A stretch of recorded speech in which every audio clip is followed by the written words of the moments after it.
రాజు అయిన నా దేవా,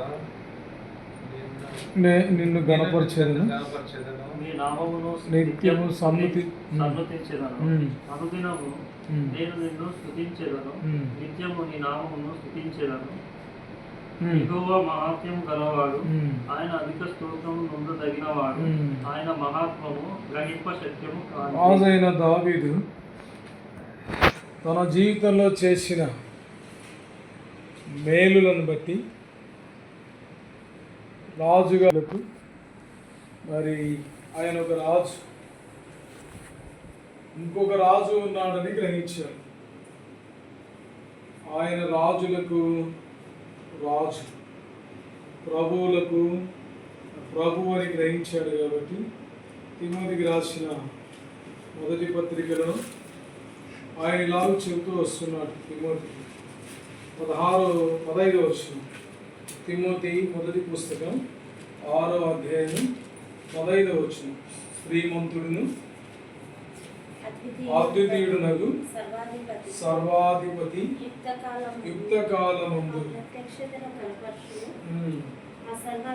ఆ సర్వాధిపతి రాజులకు రాజును ప్రభువులకు ప్రభువునై ఉన్నాడు.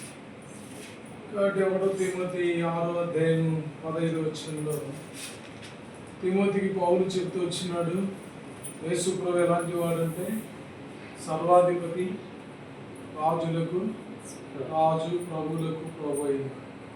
కనుక దావీదు ముందుగానే ఆయన చేసిన మేలును కొనియాడుతూ, రాజువైన నా దేవా, నేను నిన్ను గణపరచలేను, రాజువైన నా దేవా, నిన్ను గణపరచలేను, నీ నామమును నిత్యము స్తుతించెదను.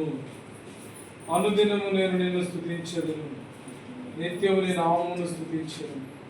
ఎందుకంటే ఆయన మహాత్మ్యం కలిగిన వాడు, ఆయన అధిక స్తోత్రం నొందదగిన వాడు, ఆయన మహాత్మ్యము గ్రహింప శక్యము కానిది.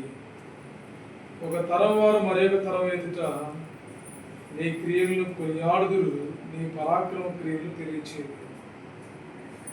కాబట్టి 5 వచనాలు దేవుని ఎంతగానో 145 కీర్తనలో ఆయన గణపరుస్తూ వస్తున్నాడు, భయపరుస్తూ వస్తున్నాడు, ఆయనను హెచ్చిస్తూ వస్తున్నాడు.